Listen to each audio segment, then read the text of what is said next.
My grandpa fell really badly. I'm heading there now to take care of him. My daughter told me and rushed to care for him. I couldn't make it because I had a meeting with a client, so I let her go alone. But something felt off. Why didn't my father call me directly? Why her? I couldn't shake the unease crawling up inside me. So I made a decision that would change everything. I showed up unannounced. What I heard through that window, my own daughter's voice, cold and calculating, nearly made my knees buckle. That moment shattered everything I thought I knew about family. And it was only the beginning of the nightmare I never saw coming. I'm grateful you're here today.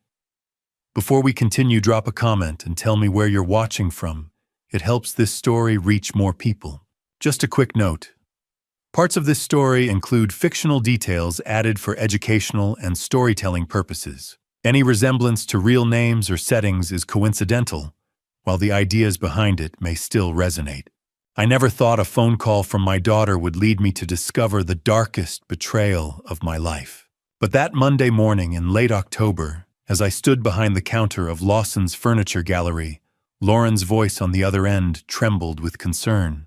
"Dad, it's Grandpa Raymond. He had a fall. I'm heading to Pinewood right now." My hand froze halfway to the coffee mug. Autumn light slanted through the storefront windows, catching dust motes in golden shafts. "A fall? Is he okay? Did you call an ambulance?" "Oh, he's conscious. Just shaken up. He called me instead of 911. You know how stubborn he is." Her voice softened. "I know you've got the Johnson appointment today, Dad. The big one. I can handle this. I'll stay with him, make sure he's all right." I exhaled slowly, guilt and relief mixing in my throat. The Johnsons were set to arrive in an hour, ready to finalize a $15,000 order for their lake house renovation. 28 years running this place had taught me that missing appointments like that could mean losing clients for good. "Are you sure, honey, I can reschedule?" "Dad, I've got this. You've done enough for Grandpa over the years. Let me help." Her words settled something in me. My little girl, all grown up and responsible. I remembered her at 6 years old, sprawled on the showroom floor with crayons, drawing pictures of sofas with faces. Now she was 30, a marketing professional with her own apartment downtown, stepping up for family. "Okay," I said. "But call me when you get there. And tell him I'll come by tonight after I close up." "I will. Love you, Dad." "Love you too, sweetheart." The line went dead. Marcus, my lead sales associate, glanced over from where he was rearranging throw pillows on a display sofa. "Everything all right, boss?" "Yeah, just my dad. Lauren's checking on him." My father had always been the strongest man I knew, a man who'd raised me on a postal worker's salary, who'd taught me the value of honest work. But he was 78 now, and since Mom passed 3 years ago, he'd seemed smaller somehow. Frailer. The thought of him alone in that house 45 minutes away in Pinewood made something twist in my gut. Still, I pushed it aside. Lauren was there. Lauren would take care of him. The morning crawled by. The Johnsons arrived at 9 sharp, a well-dressed couple with expensive taste and exacting standards. I walked them through bedroom sets and dining tables, keeping my voice steady and professional, even as my mind kept drifting north to Pinewood, to the white 2-story house on Oak Ridge Drive where I'd grown up. By the time they signed the contract, it was nearly noon.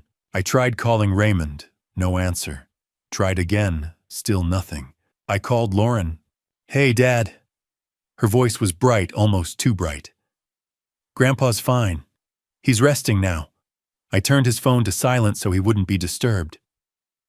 "Can I talk to him?" A pause. Just a beat too long. "He's asleep. I don't want to wake him." "Okay, you staying for dinner?" "Maybe. I'll text you later." She hung up before I could say anything else. I stood there in the backroom office staring at the phone in my hand. Something felt off. Not wrong exactly, just off.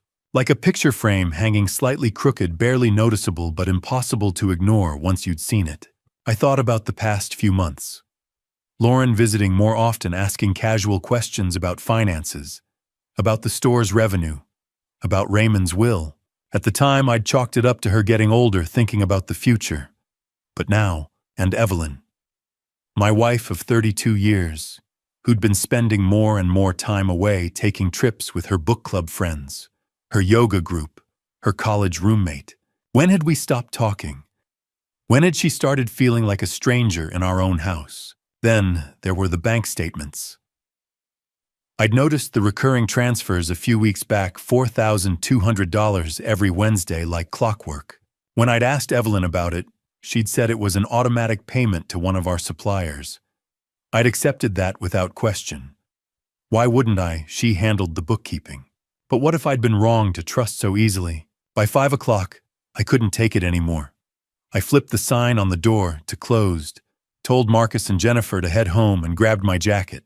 The drive to Pinewood took 45 minutes, and traffic was already building. I didn't care. I needed to see my father, needed to see Lauren, needed to silence this gnawing whisper in the back of my mind that said something wasn't right. The autumn countryside blurred past my windshield farmland, giving way to clusters of pine trees. The sun hung low and orange on the horizon, casting long shadows across the two-lane highway. I gripped the steering wheel tighter than necessary, my knuckles white. When I finally pulled into Raymond's driveway, the first thing I noticed was the unfamiliar car. A black sedan parked beside Lauren's silver hatchback, sleek and expensive-looking. I killed the engine and sat there for a moment, studying the house. The porch light was on. Through the living room window, I could see movement shapes passing back and forth.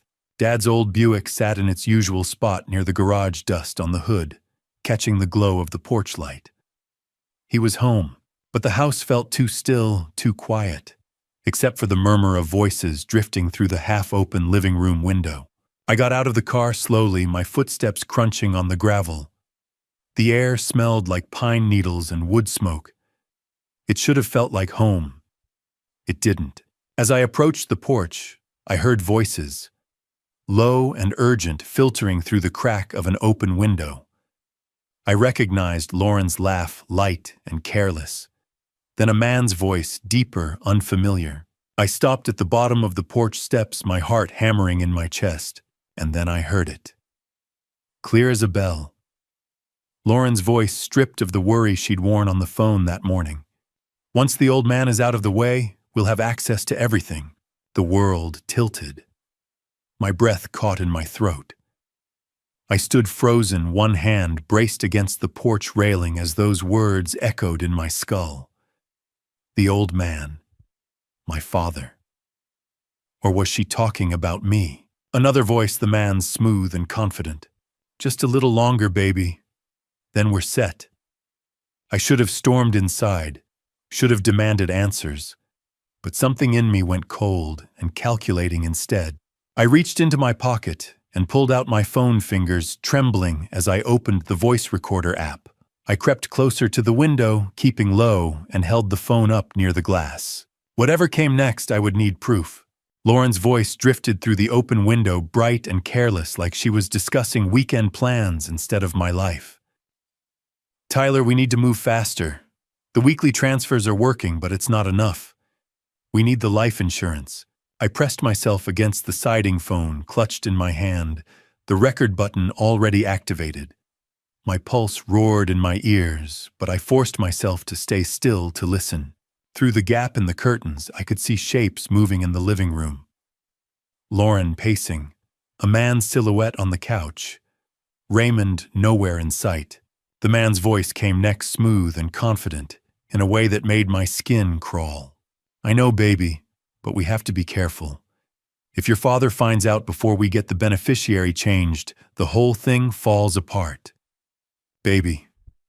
He called my daughter baby. Lauren laughed, a sound I'd heard 1,000 times growing up. Now it felt like glass breaking. He won't find out. Mom already has access to his documents. She'll forge the signature this week. My knees nearly buckled. Evelyn, my wife, was in on this. A third voice crackled through a speakerphone, tinny but unmistakable. The voice I'd woken up to every morning for 32 years. I have the policy right here, sweetie. Just tell me when you need it. The world stopped. There was only Evelyn's voice, casual and complicit, discussing my death like it was a grocery list. What about the old man, Tyler, again? Raymond is the only one who might notice something. Don't worry about Grandpa. Lauren's tone shifted colder now. I've been checking on him. He's getting weaker. A fall down those steep stairs of his, or maybe pneumonia this winter, it'll look completely natural. No one questions when an old man in his late 70s dies. Raymond. They were talking about Raymond. My father, who'd taught me to ride a bike and shake a man's hand like you meant it. They were planning to kill him, and then it hit me. Another fall. This morning's phone call hadn't been real. Raymond hadn't fallen. This whole trip to Pinewood was about getting access to him, isolating him, setting the stage. My hand shook so violently I nearly dropped the phone. Rage burned through my chest, white-hot and suffocating, but beneath it was something worse. Grief, the kind that hollows you out and leaves you empty. I wanted to kick down that door, but I didn't. Instead, I crouched lower, angled the phone closer to the window, and let the recording run. Emotion loses cases. Evidence wins them, Tyler spoke again. Once we've got the insurance beneficiary changed, and the old man's out of the picture, we're looking at over $1 million plus whatever we've already moved offshore. That's enough to disappear if we need to. We won't need to. Lauren sounded so sure of herself. Dad trusts me completely. He'll never suspect a thing. Dad trusts me completely. Those words cracked something inside me. She knew. She knew exactly what she was doing, knew how much I loved her, and she was weaponizing it. I backed away from the window, each step deliberate and silent. When I reached my car, I eased the door open, slipped inside, and closed it with the gentlest click. I didn't start the engine right away. Couldn't. My hands were shaking too badly. I sat there in the dark driveway, staring at my phone screen, at the little red recording icon still pulsing. 3 minutes and 42 seconds. Less than 4 minutes to dismantle a lifetime of trust. Finally, I stopped the recording, saved it, backed it up to the cloud. Then I started the car and pulled out of the driveway, headlights off, until I was back on the main road. The drive home felt nothing like the drive there. Every mile stretched longer the highway, an endless black ribbon cutting through fields I couldn't see. My mind raced in circles trying to make sense of what I'd heard. How long had they been planning this? The weekly transfers, $4,200 every Wednesday. I'd seen them for months and thought nothing of it. How much had they taken already? And the life insurance policy, when had Evelyn gotten access to that? By the time I pulled into our driveway in Maplewood Heights, it was past 9. The house sat dark and quiet, Evelyn's car nowhere in sight. Good. I needed time to think. Inside, the air smelled faintly of her lavender perfume, a scent that used to comfort me. Now it felt like evidence. I locked the door behind me, walked straight to my office, and closed the blinds. Then I sat at my desk, plugged in my headphones, and played the recording again. Lauren's voice, "We need the life insurance." Tyler's voice, "If your father finds out." Evelyn's voice, "I have the policy right here." I played it 3 times. 4, 5. Each time hoping I'd hear something different. But the words never changed. My daughter wanted me dead. My wife was helping her, and a man I'd never met was orchestrating the whole thing. When my phone buzzed with a text just before 11, I almost didn't look. Lauren. "Dad, Grandpa is doing fine. I'm staying with him tonight. Don't worry." My throat tightened. I stared at those words, at the casual lie wrapped in daughterly concern, and felt something shift inside me. The grief was still there, sharp and raw, but underneath it, something harder had taken root. I typed back carefully, each word a small act of performance. "Thank you, sweetheart. I'm glad you're there." I hit send and set the phone face down on the desk. Sweetheart. I'd called her that since the day she was born. I'd walked her to her first day of kindergarten, taught her to drive, paid for her college education. And this was how she repaid me. I opened my laptop and started a list. Lawyer, private investigator, forensic accountant. I needed a team, people I could trust, people who could help me untangle this mess without tipping off Lauren or Evelyn. I couldn't confront them, not yet, not until I knew the full scope of what they'd done. Because if tonight had taught me anything, it was this: I didn't know my own family at all. Sleep never came. By the time dawn broke over Maplewood Heights, I'd been awake for 36 hours straight, surviving on black coffee and adrenaline. James Anderson's office didn't open until 9, but I was parked outside by 7:30. His practice occupied the second floor of a brick building downtown. The stairs creaked under my weight as I climbed them at 8:55. When I knocked, he opened the door himself, a tall man in his early 60s with silver hair and reading glasses perched on his nose. "Mr. Lawson, come in." The office smelled like old leather and paper walls lined with law books and framed degrees. He gestured to the chair across from him and settled into his own. "Whatever you're about to tell me," he said quietly, "take your time." So I did. I played the recording, all 3 minutes and 42 seconds of it. James didn't interrupt. He sat perfectly still, his expression shifting from neutral to concerned to grave, as Lauren's voice filled the room, as Tyler's plans unfolded, as Evelyn's complicity became undeniable. When it finished, silence hung between us like smoke. "How much have they taken?" "I don't know yet. I've seen recurring transfers, $4,200 a week, but I don't know how long it's been going on." He made a note on his legal pad. "This is embezzlement, fraud, identity theft if they forge your signature, and the conversation about your father that's conspiracy to commit harm at minimum." He looked up. "You need a forensic accountant to trace the money and a private investigator to document their actions. Most importantly, you cannot let them know you're aware." "I know. Can you do that? Can you look your daughter in the eye and pretend everything is normal?" I thought about Lauren's text last night. "Don't worry, Dad. I can do whatever I have to." James nodded slowly. "I know someone, Sharon Reynolds, former detective, now a PI. She's good and discreet." He scribbled a number on a business card and slid it across the desk. "Call her today, and I'll put you in touch with Andrew Peterson for the financial forensics." By afternoon, I was sitting in Sharon Reynolds' office on the east side of town, a cramped space above a bail bond shop. File cabinets lined the walls. A corkboard behind her desk held surveillance photos and timelines drawn in red marker. Sharon herself was younger than I'd expected, maybe mid-40s, with sharp eyes and the kind of no-nonsense demeanor that came from years of dealing with liars. She poured 2 cups of coffee and pushed one toward me. "James filled me in. Let me hear the recording." I played it again. Her eyes narrowed at certain phrases. She rewound twice, listened again, made notes in shorthand I couldn't read. "This Tyler," she said when it finished. "You've never met him." "Never heard of him until last night. I'll find out who he is. Full background criminal history if he has one current address. If he's done this before, I'll know by end of week." She leaned back in her chair. "Your daughter and wife, they're smart. The offshore accounts, the insurance beneficiary change targeting your father's will, they've thought this through." "Can you prove it?"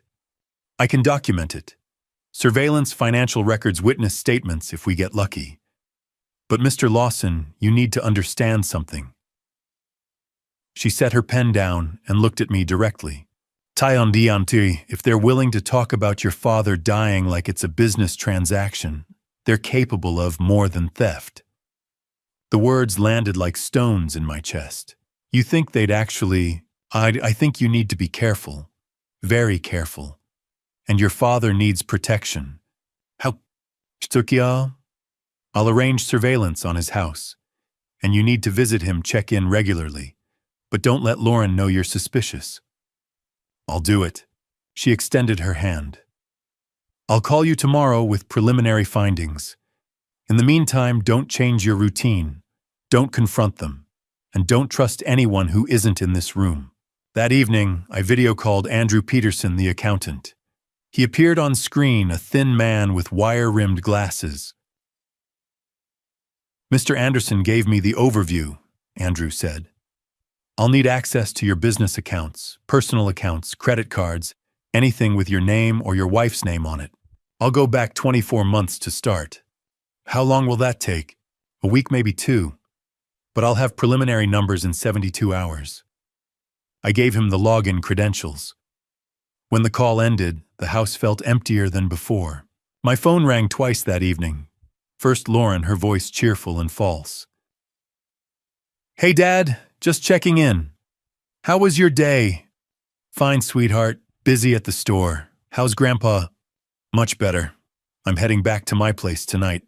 I pictured her at Raymond's house, and I hated that I could still hear my daughter as the little girl she used to be. "Glad to hear it. Love you." "Love you too, Dad." The second call came an hour later. Evelyn sounding distant, distracted. To Charles. "I'm extending my trip a few more days. Susan wants to drive up to Vermont." Susan, her college roommate. Or maybe that was a lie, too. "That's fine, drive safe." "I will, miss you." The line went dead before I could decide whether to say it back. My phone vibrated. Raymond's number. I answered on the first ring. "Dad, everything okay?" His voice came through thin and uncertain. "Charles, I need to tell you something about Lauren. Yesterday she asked me about my will. Wanted to know who the beneficiaries are. Said she was helping me get my affairs in order." He paused. "It didn't sit right with me, son." I closed my eyes. "Dad, don't change anything. Not your will, not your accounts, nothing. I'm coming to see you this weekend. We need to talk." "Is something wrong?" "Everything. Everything is wrong. We'll talk in person. Just promise me you won't sign anything until we do." "I promise." After we hung up, I sat in that dark kitchen and understood the full scope of it. They weren't just stealing from me. They were circling Raymond like vultures ready to forge his signature the way they'd planned to forge mine. Thursday evening and the October chill had deepened into something sharper. I left Lawson's furniture gallery just after 7, locking the front door, while Marcus finished loading a dresser into a customer's truck. Main Street was quiet, shop windows glowing warm against the encroaching dark. I climbed into my sedan and pulled out onto the road home. The drive was familiar enough that my mind wandered. I thought about Sharon's latest update. She'd identified Tyler Brooks started building his profile. Thought about Andrew Peterson's preliminary numbers, transactions that didn't add up. Thought about the recording on my phone and wondered how many more secrets were waiting to surface. Riverside Drive curved along the eastern edge of Maplewood Heights, where old oaks leaned over the asphalt, and the park stretched dark to my right. This stretch of road had been here since before I was born. I'd driven it 1,000 times. The steering wheel locked. One moment I was easing into the curve. The next, my hands were wrenching at a wheel that refused to turn, the car barreling straight toward the guardrail.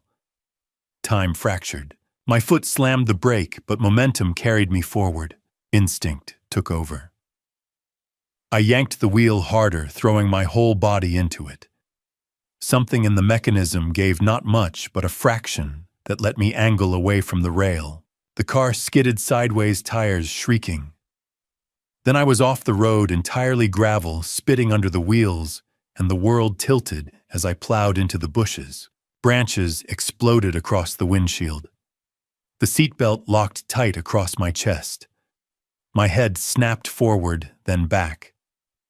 The car shuddered to a stop, half buried in thorns and splintered wood. Silence. Then the hiss of the radiator.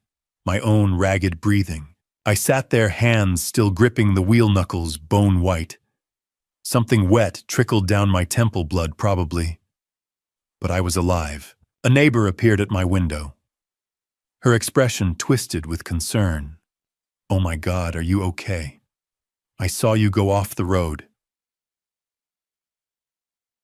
"I'm fine, I think."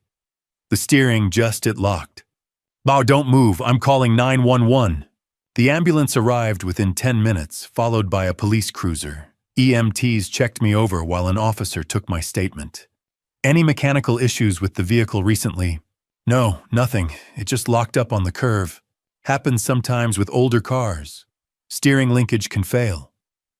He glanced at my sedan. "You're lucky it wasn't worse." "Lucky." I nodded, but the word felt wrong. I called Mike's auto repair and asked for a tow. I rode home with the neighbor, thanked her, and spent the rest of the evening sitting in my dark kitchen, replaying the moment when the wheel refused to turn. Mike called at 8 the next morning. I was already awake, 3 cups of coffee deep. "Charles, you need to come down here." His voice had an edge I didn't like. I was at the garage 20 minutes later. Mike stood by my car on the lift, his face grim. "What is it?" He gestured me over, pointed to the steering column. "See these bolts here? They've been loosened. Not all the way. Whoever did this was smart. Loosened them just enough that they'd hold for a while, then give out under stress." My stomach turned to lead. "What are you saying?" Mike looked me in the eye. "I'm saying someone tampered with your car. This wasn't mechanical failure. This was deliberate." The garage floor seemed to tilt. "You're sure? Look at the tool marks." He pointed to faint scratches around the bolt heads. "Fresh. Done recently, maybe a day or two ago." A day or two ago. Then I remembered. Wednesday night. Lauren had come over for dinner, said she missed me. We'd ordered pizza, watched a movie. She'd stayed late, asked if she could crash in her old room. I'd said yes, thrilled that she wanted to be there. My car had been parked on the street. All night. "I need to make a call." I stepped outside, dialed Sharon Reynolds. "Sharon, it's Charles. My car was sabotaged. Someone loosened the steering bolts. I crashed last night." A pause. Then sharp. "Are you hurt?" "Bruises. Nothing serious." "But Sharon, I think it was Lauren." "Where are you?" Mike's auto repair, downtown." "Stay there, I'm on my way." She arrived in 15 minutes, took photos of the bolts, the tool marks, interviewed Mike. When she finished, she pulled me aside. "When did Lauren last have access to your car?" "Wednesday night. She stayed over. The car was parked on the street. And no one else could have done this." I thought about Evelyn, about how she had keys to my car, access to everything. "Evelyn's been away. Lauren's the only one who's been around."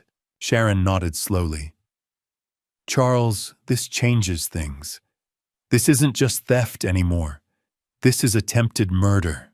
The words hung in the cold morning air. Attempted murder. My daughter had tried to kill me. "What do I do?" "You keep acting normal. You don't let her know you suspect anything. And you don't go anywhere alone." She met my eyes. "They've escalated, which means they're getting desperate. Either way, you're in danger." I drove home in a rental car, Sharon following behind. I spent the afternoon installing security cameras, front door, back door, driveway, garage. Changed every password, double-checked the locks. By the time darkness fell, I was exhausted, but sleep wouldn't come. I lay in bed, staring at the ceiling. Just before midnight, headlights swept across the bedroom wall. A car door slammed. I heard the front door open, Evelyn's footsteps in the hallway. She slipped into the bedroom quietly, thinking I was asleep. The mattress dipped as she climbed in beside me. I kept my eyes closed, my breathing slow and even. And I wondered, did she know? Did she know Lauren had tried to kill me? Had she told Lauren I'd be driving home late on Thursday? Or worse, had she been the one to loosen the bolts herself? I lay there inches from the woman I'd loved for 3 decades and realized I had no idea who she was anymore. Saturday morning arrived with weak sunlight filtering through the blinds. I'd slept maybe 3 hours, the rest spent watching security camera feeds on my phone. Evelyn was still asleep when I locked myself in the office and booted up my laptop. Andrew Peterson's video call was scheduled for 9. I had 2 cups of coffee waiting, both already lukewarm. My hands were steadier than they'd been in days. A kind of cold clarity had settled in. The screen flickered to life at 9 sharp. Andrew appeared in his cramped office, fluorescent lights harsh against his pale face. "Charles, how are you holding up?" I touched the bruise on my shoulder. "I'm alive.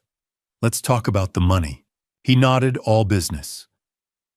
"I've completed the analysis of your accounts for the past 24 months. What I found is extensive and deliberate." He shared his screen, and a spreadsheet appeared, rows upon rows of transactions highlighted in red. "Let's start with the weekly transfers." I leaned closer. 104 transactions over 2 years.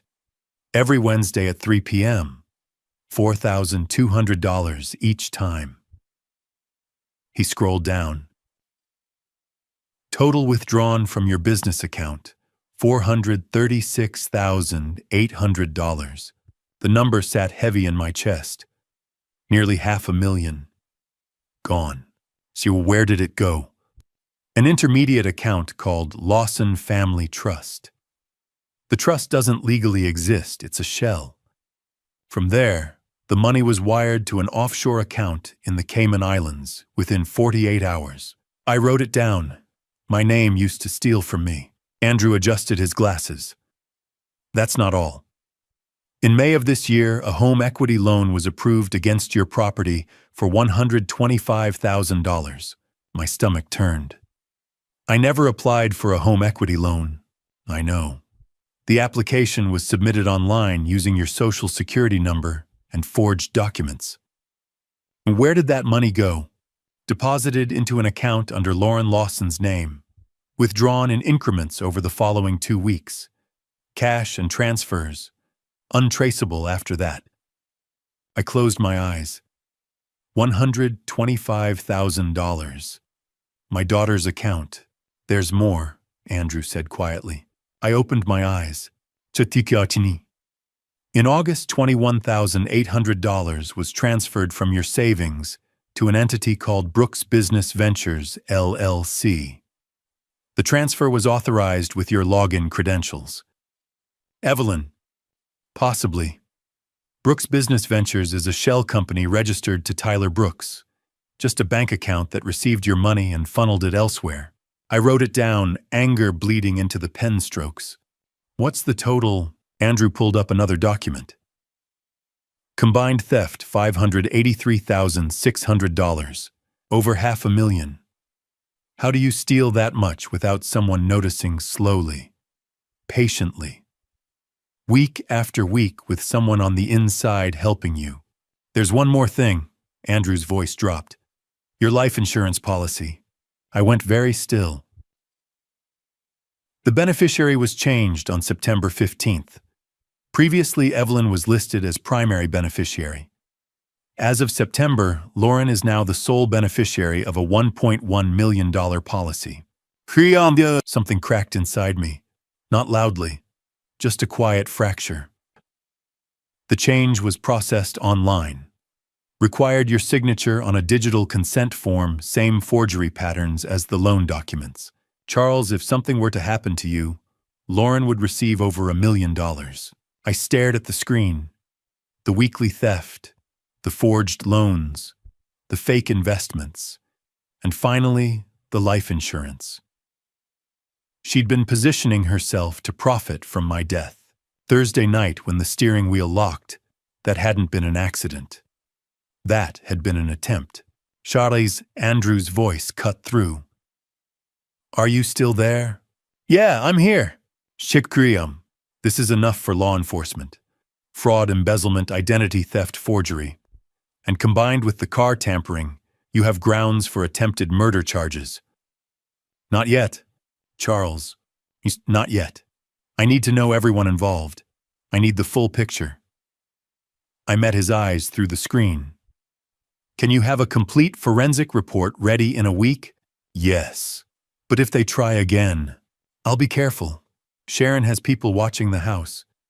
The call ended. I sat in the silent office staring at my notes. Then I heard footsteps in the hallway. A soft knock. "Shani." Evelyn's voice. "Breakfast is ready. I saved the files, closed the laptop, unlocked the door. She stood in the hallway wearing a bathrobe and a smile that didn't reach her eyes. "You've been in there all morning. Everything okay?" "Just catching up on work." She touched my arm. "I'm so glad you're all right. When you called and said you'd crashed, I was terrified. Terrified. I wanted to ask, were you terrified I'd survived?" Instead, I smiled. "I'm fine, just shaken up." Downstairs, she'd made eggs and toast. We ate in near silence. She asked about the car. I told her it was totaled, that I'd rented something. She nodded, said something about insurance covering it. I watched her and tried to remember when she'd stopped being the woman I married. Sunday afternoon, Lauren showed up. I was in the living room when her car pulled into the driveway. Evelyn let her in, and Lauren came straight to me. "Dad, oh my God, I heard about the accident. Are you okay?" She hugged me before I could answer. I hugged her back, felt her heartbeat against my chest. "I'm okay, sweetheart. Just a little banged up." She pulled back, studied my face. "What happened?" "Steering failed on Riverside Curve. Lost control." "That's terrifying. You could have been killed." "Yes, I could have. And you knew that when you loosened those bolts." "I got lucky," I said. She sat beside me, her hand on mine. "Dad, you have to be more careful. I worry about you." I looked into her eyes and saw nothing but calculated performance. If I hadn't heard the recording, hadn't seen the financial evidence, I might have believed her. She stayed for an hour chatting about work, about plans for the holidays. Normal daughter things. When she finally left, she hugged me at the door. "I'm so glad you're safe, Dad. I don't know what I'd do without you." I held her close and felt the lie between us like a blade. "I love you, sweetheart." "Well, love you too." I watched her drive away. Then I went back inside, locked the door, and stood in the quiet entryway. I thought about Lauren's words, "I don't know what I'd do without you." But she did know. She'd planned for it.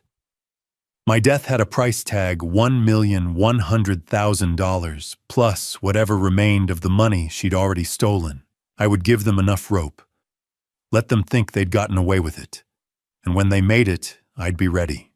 But first I had to survive whatever came next. Monday afternoons at Lawson's Furniture Gallery usually brought a steady trickle of customers.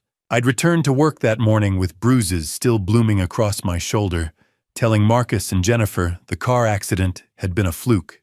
Routine felt safer than sitting at home, watching Evelyn move through the house like a stranger.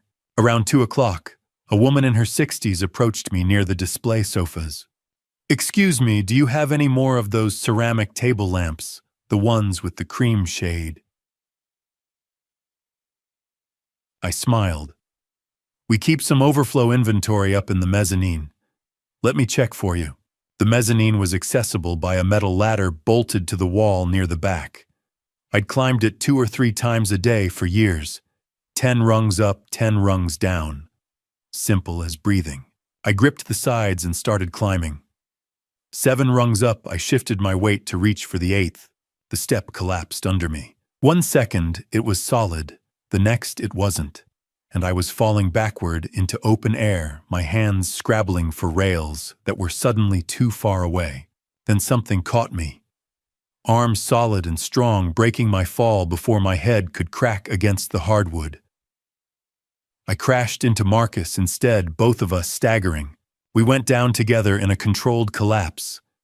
Pain lanced through my ribs where his elbow caught me, but it was nothing compared to what would have happened if he hadn't been there. "Boss Charles, you okay?" Marcus's voice was breathless. I rolled off him, sat up, my hands shaking. "Yeah, I'm okay." Jennifer was running over her face, pale. The customer stood frozen, one hand over her mouth. "What happened?" I looked up at the ladder. The 7th rung dangled loose, one end still attached, the other hanging at a sickening angle. "That rung just gave out," I said. "Just snapped." "That's a 10-foot fall," Jennifer said. "Charles, you could have broken your neck." Marcus stepped closer to the ladder. "That's not right. That ladder's steel. We had it inspected 6 months ago." He glanced at me. I'm going to take a look. He fetched a stepladder and climbed up to examine the broken rung. I watched him run his fingers over the metal, his frown deepening. Charles, come look at this. I climbed up and joined him. Marcus pointed to the bolt holes. See these, the bolts have been loosened. There are fresh tool marks on the heads. Someone used a wrench to back these off just enough that they'd hold for a bit, then fail under weight. The floor seemed to tilt. Not again. Not twice in 1 week. You're sure? Charles I worked construction for 15 years. I know what tampering looks like. He met my eyes. Someone did this on purpose. I climbed down slowly. When was the last time anyone else was up there? Marcus thought for a moment. Yesterday. Sunday. Your daughter came by. Said she wanted to check out the new inventory. I told her the lamps were up in the mezzanine and she went up to look. Lauren. Sunday afternoon, less than 24 hours ago. How long was she up there? 15 minutes, maybe. When she came down, she said she didn't see anything she liked. 15 minutes. Long enough to loosen bolts on a ladder her father climbed multiple times a day. I pulled out my phone, dialed Sharon Reynolds. Charles, what's wrong? It happened again. At the store. The ladder. Someone sabotaged it. I almost fell. Are you hurt? No. Marcus caught me. But Sharon, it was Lauren. She was here yesterday. Don't touch anything. I'm on my way. She arrived 30 minutes later with a camera and evidence kit. Marcus gave his statement, showed her the tool marks. She took photos from every angle. When Sharon finished, she pulled me aside. This matches the pattern from your car. But this time there's a witness. She nodded toward Marcus. And this time she made a mistake. What kind of mistake? Sharon pulled out her phone, showed me a photo of a receipt. Riverside Hardware. Dated last Tuesday. A 12-piece wrench set. $63 and change. At the bottom, a signature, Lauren Lawson. I've been tracking her movements since the car incident, Sharon said. She bought this wrench set a week ago. The tool marks on your ladder match the size of wrenches in this set. I stared at the receipt at my daughter's looping signature. She'd bought the tools. Used them to sabotage my car. Used them again to sabotage the ladder. How many more times? Sharon's eyes were steady. As many as it takes until she succeeds. Or until we stop her. I want her arrested. But not yet. We're building a case for attempted murder, which requires proving intent and pattern. 2 incidents give us pattern. But if we move now, her lawyer will argue coincidence. We need more. She's tried to kill me twice. I know, and we're going to catch her. But we need to be smart. Sharon's voice was firm. We document everything. We keep you safe, and we wait for her to make a move we can tie directly to her, with no room for doubt. By evening, Marcus walked me to my rental car, checking the wheel wells and undercarriage with a flashlight, before letting me get in. You call if you need anything, he said. I will, thank you, for catching me. I drove home slowly, checking my mirrors constantly. Inside the house was dark. Evelyn had left a note out with Diane. Back late, I stood in the kitchen reading that note 3 times and wondered if she was really with her sister, or if she was somewhere with Lauren planning the next attempt. My phone buzzed. A text from Sharon. Just the receipt photo again, zoomed in on Lauren's signature. I stared at it until my vision blurred. My daughter's handwriting. My daughter's choice. How many more times would she try before she got it right? Tuesday morning found me sitting across from Sharon Reynolds in her cramped office, staring at a folder thick enough to be a phone book. Outside, Maplewood Heights was waking up to another gray November day, but none of that mattered, because Sharon had found him. Tyler James Brooks, she said, flipping the folder open. A driver's license photo stared up at me, handsome in that practiced way. Dark hair, styled just so, the kind of smile that probably charmed everyone. 35 years old, born in Erie, Pennsylvania, And he's exactly what we thought he was. I leaned forward, my ribs still aching. Tell me. She slid a document across the desk. Arrested in Philadelphia in 2018 for wire fraud and identity theft.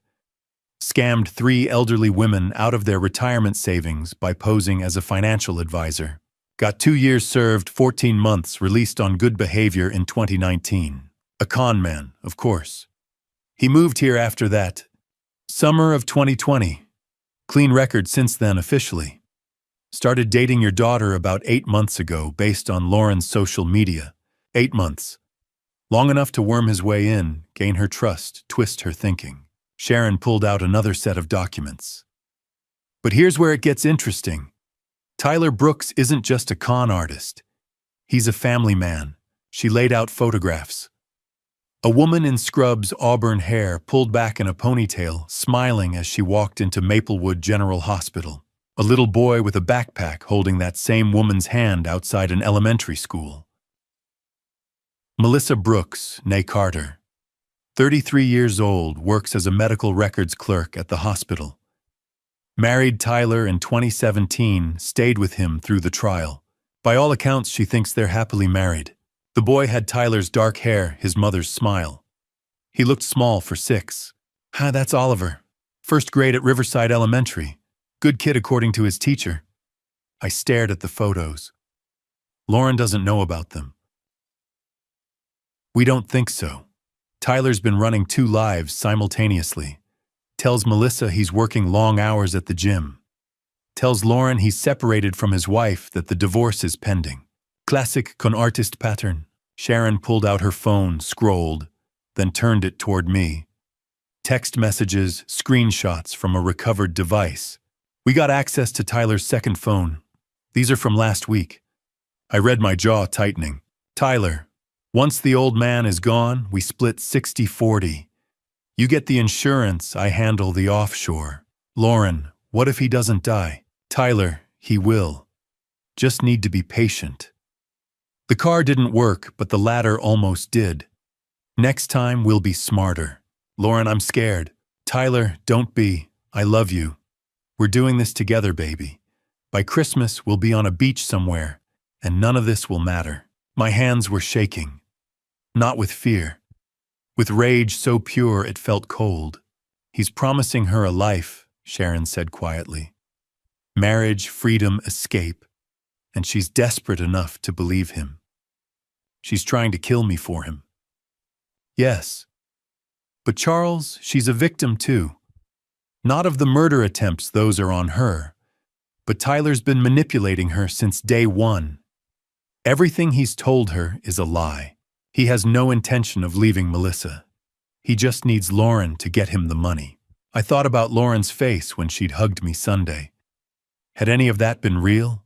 What's his cut? I asked. Sharon flipped to another page. Based on the offshore account structure, Tyler's set up to receive 40% of everything. Plus, if Lauren gets the life insurance payout, he's positioned to access that too, through the offshore accounts he controls. $1 million. My life reduced to a transaction. Does Melissa know? About Lauren, Melissa's bank accounts show normal activity, nothing suspicious. She's working 40 hours a week, paying bills, buying groceries for her kid. She has no idea her husband is planning murder with his mistress. I looked at Oliver's photo again. 6 years old. That little boy was innocent in all this. What about Evelyn Mo? Sharon's expression shifted. That's murkier. She definitely knew about the financial fraud, the forged signatures, the weekly transfers. But the murder attempts, we've been monitoring her communications. Nothing suggests she knew Lauren and Tyler were trying to kill you. My theory is they kept her in the dark about that part. She's still complicit. Absolutely. Fraud, forgery, conspiracy. She'll face charges. But attempted murder, I don't think she's part of that. Small comfort. My wife had stolen from me, lied to me, forged my signature. Sharon closed the folder. We're ready to move soon. James Anderson is preparing the legal filings. Detective Palmer at Maplewood PD is coordinating with us. The memorial dinner on the 18th, that's our target. We let them come to you surrounded by family, and we take them down publicly. 6 more days. 6 more days. Can you hold out? I thought about the steering wheel locking, the ladder collapsing. 6 more days of pretending, 6 more days of smiling at my daughter while knowing she wanted me dead. I can do it. Good. Because Charles, if they're planning something for the memorial dinner, they might try one more time before then. Be vigilant. Wednesday evening, I was closing up the store when my phone buzzed. An alert from the security app Sharon had installed. Motion detected kitchen, rear door. My heart stopped. I pulled up the camera feed with shaking hands. The kitchen was dim, just the under-cabinet lights on. And there, moving through the frame, was Lauren. She was alone. No Tyler, no Evelyn. Just my daughter letting herself in through the back door with a key she'd had since high school. In her hand, a small bottle. Dark glass label I couldn't read from the camera angle. I hit speed dial for Sharon. Charles, ooh, she's in my house. My voice came out strangled. Lauren, she's in the kitchen. She has a bottle, I don't know what's in it, but don't go in there. Charles, do you hear me? Stay where you are. We're on our way. I was already running for my car.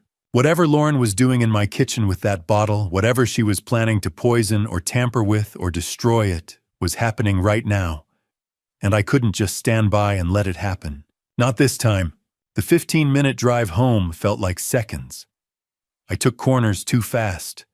Ran a yellow light, my hands locked on the wheel, while Sharon's voice crackled through the car speakers. Charles, listen to me. Do not engage. If she's in your house, she's dangerous. Wait for us. She's my daughter. She's tried to kill you 3 times. Whatever she's doing in there, it's not a social visit. I knew that. Knew it in my bones, in the ache of my bruised ribs. But she was still Lauren, still the little girl who'd cried when her goldfish died, who'd made me Father's Day cards with crayon and glitter. I pulled into the driveway and killed the engine. I'm going in. Charles. I hung up and got out of the car. The back door was unlocked. I stepped into the mudroom, heard movement in the kitchen, forced myself to slow down. If I stormed in accusing her, she'd deny everything. I'd lose the element of surprise. I took a breath and walked into the kitchen like I'd just come home from work. Lauren jumped when she saw me, her hand flying to her chest. She was standing at the counter, my leather messenger bag slung over her shoulder. Dad, you scared me. I didn't hear you come in. I looked at the counter. My bottle of Macallan, the one I saved for special occasions, sat there with the cap slightly loose. A glass beside it, clean and unused. What are you doing here, sweetheart? She glanced at the bottle, then back at me. I came to check on you. After the accident and the thing at the store with the ladder, I've been worried. I thought maybe we could have a drink talk. She smiled, but it didn't reach her eyes. But you weren't home, so I was just going to leave you a note. That was thoughtful. She moved toward me, gave me a quick hug. I hugged her back, feeling the weight of her bag, wondering what she'd hidden in there. Pills, a vial, whatever she'd used to poison the whiskey. I should get going. I have an early meeting tomorrow. She was already heading for the door, moving fast. Love you, Dad. Love you too. I watched through the window as she drove away. Then I turned back to the counter and looked at the Macallan bottle. I'd bought it 5 years ago, brought it out maybe twice a year. Lauren knew that. Knew I'd bring it to Raymond's house for the memorial. Knew I'd pour a glass for each of us, raise a toast to Mildred, and drink. I pulled out my phone and took photos of the bottle from every angle. Didn't touch it. Just documented it. Sharon arrived 20 minutes later with a man carrying cases that looked like something from a crime lab. She went straight to the bottle, pulled on latex gloves, and carefully lifted it by the base. Has anyone else touched this since you got home? No. Just Lauren before I arrived. The man, Rick, a forensic tech, pulled out a testing kit and pipetted a small sample into a vial. We stood in tense silence while he ran the test. Positive for benzodiazepines, Rick said finally. High concentration. This isn't a therapeutic dose.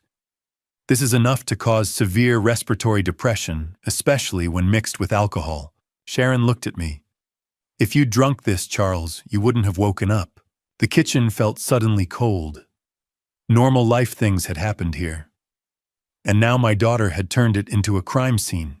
Can you test for fingerprints? Already done. Sharon pulled out her phone. But Charles, we have enough. 3 attempts, documented evidence, witnesses. We can arrest her tonight. No, she looked at me like I'd lost my mind. She just tried to poison you, and I want her to think it worked, or almost worked. I pointed to the bottle. Can you replace this with something safe, same bottle, same color, but no drugs? Sharon's eyes narrowed. You want to bait her. The memorial dinner is Sunday. She'll be there. Tyler will be there. Evelyn will be there. I'll bring this bottle, the safe one, and I'll drink from it. And when I react, when I start feeling sick, we'll see what they do. Whether they try to finish the job or whether they panic. That's dangerous. Everything's dangerous. But this way we catch them red-handed, in front of witnesses, at a family gathering where they can't claim it was an accident. Rick spoke up. I can make a substitute. Same bottle-aged whiskey, no sedatives. Sharon was quiet for a long moment. Then she nodded. We do this. We do it my way. You wear a wire.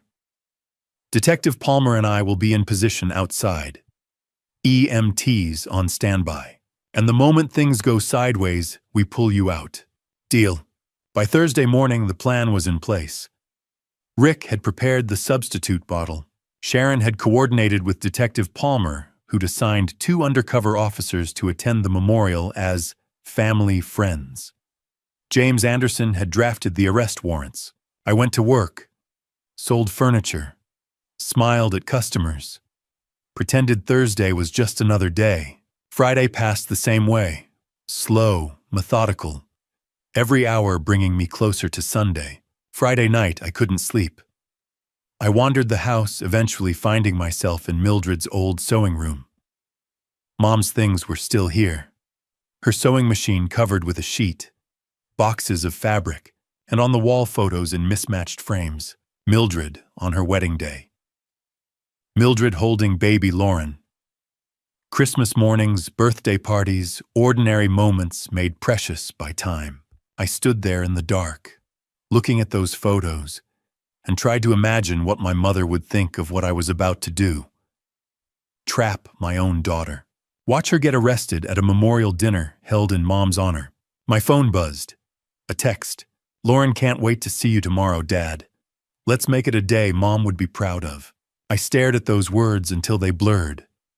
A day Mom would be proud of. Tomorrow I'd walk into my father's house carrying whiskey that was supposed to be poisoned.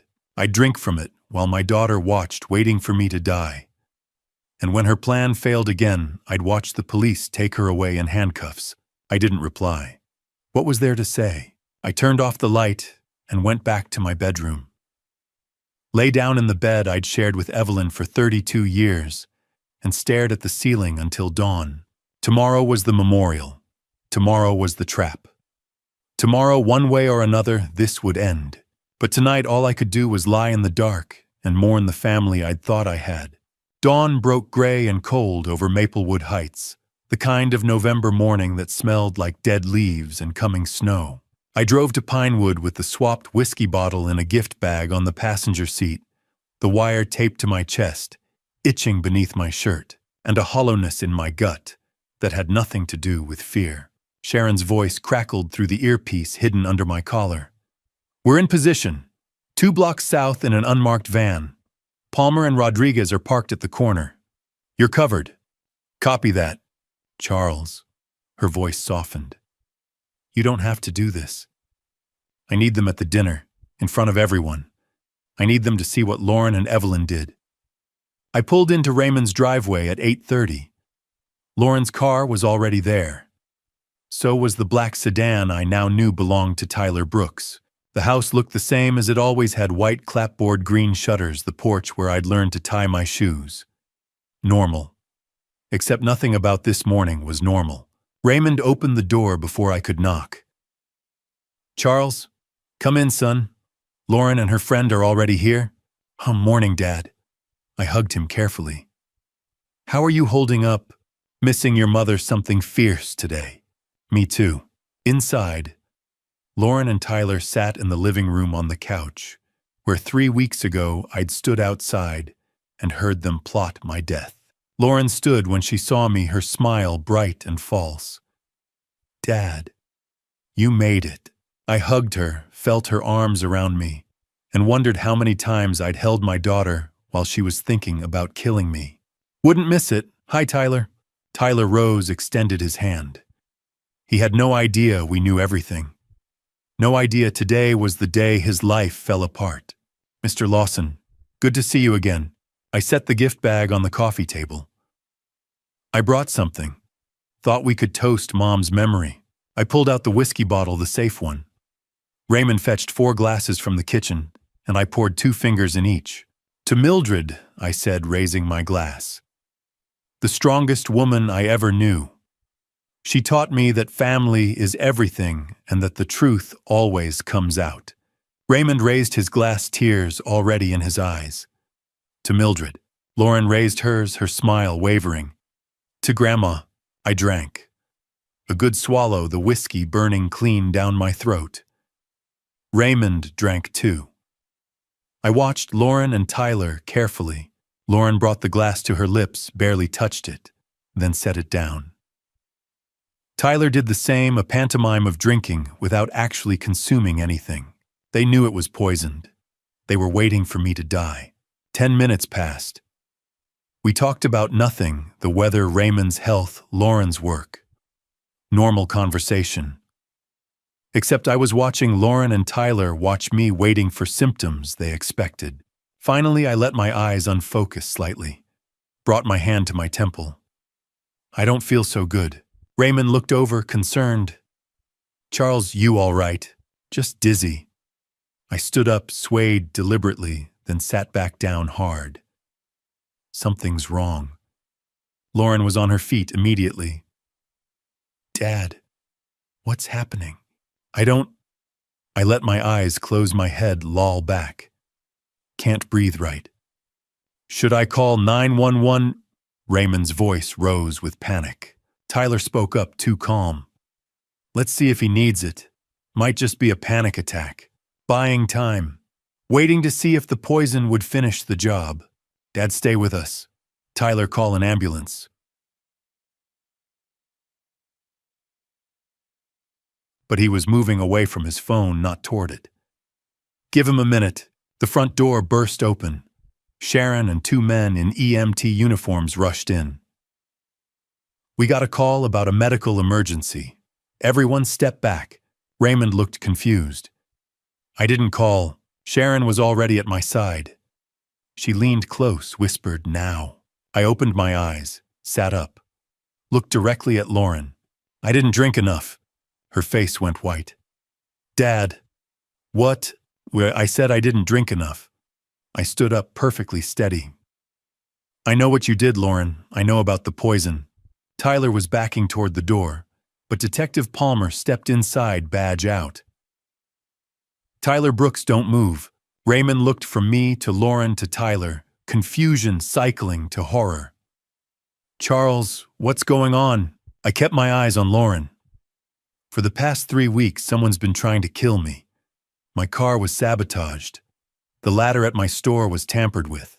And last Wednesday, someone put enough sedatives in this whiskey to cause respiratory failure. I picked up the bottle. This isn't that whiskey. We replaced it. But the bottle you poisoned, we have it. We tested it. We have your fingerprints on it. Lauren was shaking her head, backing toward Tyler. No, that's not... I understand perfectly.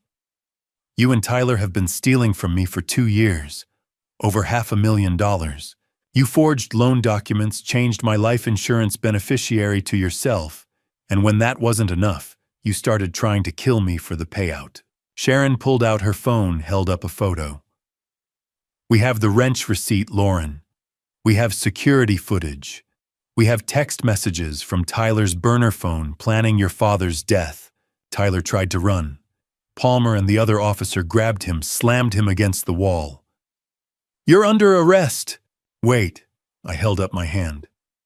Not yet. Everyone froze. I want them at the memorial dinner tonight. I want them to face the whole family. They owe Mom that much. Charles, I want everyone to know. I want Patricia and David and Emma to see what they've done. Detective Palmer exchanged a glance with Sharon.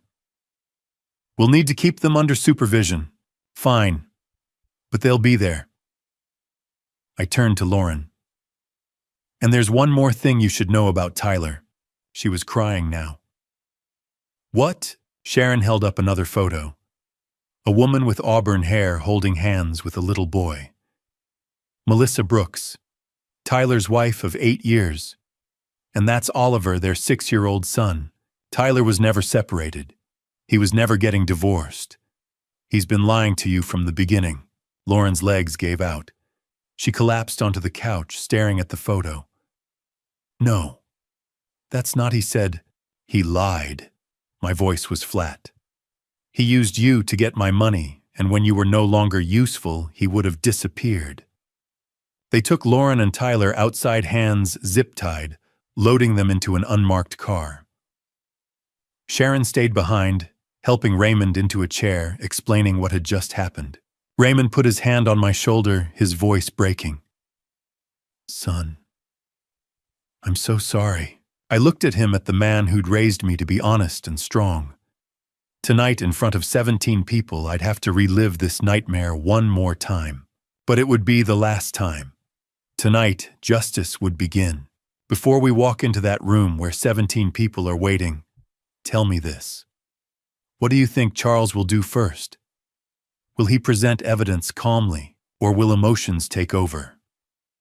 Share your prediction in the comments. I want to know you're here with me. And a quick reminder, this narrative contains some creative elements added for educational impact. If you'd prefer not to continue, you can stop the video now. Otherwise, let's see how this unfolds. The house was full by the time the sun set behind the Pinewood Hills. Cars lined Oak Ridge Drive, the way they had the day we buried my mother 3 years ago. Sedans and SUVs parked bumper-to-bumper, headlights cutting through the November dusk. I stood in the doorway of my father's house and watched them come. Patricia, first my older sister. Her face tight with worry as she gripped her husband Michael's arm. David next, my younger brother, his jaw set in that stubborn way he'd had since childhood. Rebecca trailing behind with their daughter Emma.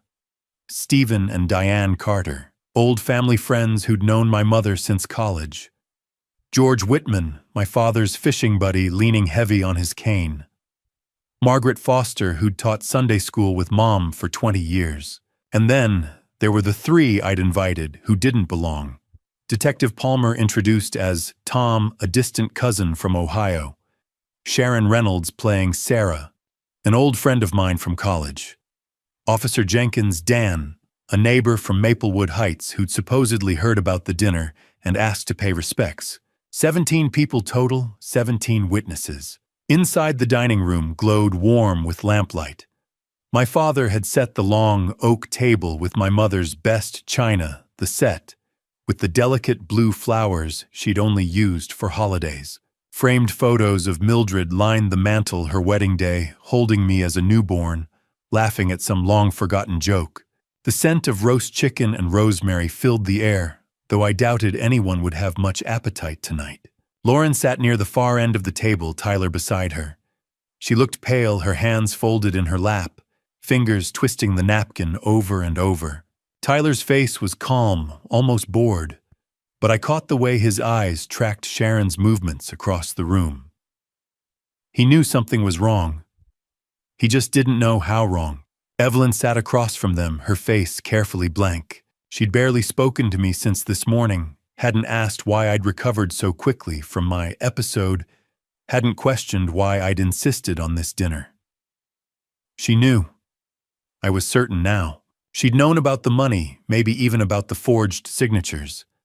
The only question left, was whether she'd known about the 3 attempts on my life. By 7, everyone had arrived. Raymond stood at the head of the table, his hands gripping the back of his chair. He looked older tonight, the lines in his face deeper, his shoulders bowed. When he spoke, his voice cracked. Thank you all for coming, he said. 3 years ago, we lost Mildred. She was the heart of this family, and not a day goes by that I don't miss her. He paused, swallowed hard. Tonight we gather to remember her, and to face some hard truths as a family. He sat down heavily and looked at me. The room fell silent. I stood slowly, my chair scraping against the hardwood floor. Every eye turned toward me. Patricia looked worried. David looked confused. Emma's young face was pale with apprehension. Margaret dabbed at her eyes with a tissue. And Lauren stared at her plate, her jaw clenched so tight I could see the muscle jumping. Mom believed in honesty. I began, my voice steady. She used to say that a family built on lies would crumble from within. She taught us to value integrity above all else. I paused, let the words settle. So tonight, in her memory, I'm going to tell you the truth about what's been happening in this family for the past 2 years. Forks paused midair. Napkins froze in hands. The silence stretched fragile as glass. 24 months ago, I continued, someone began stealing from me.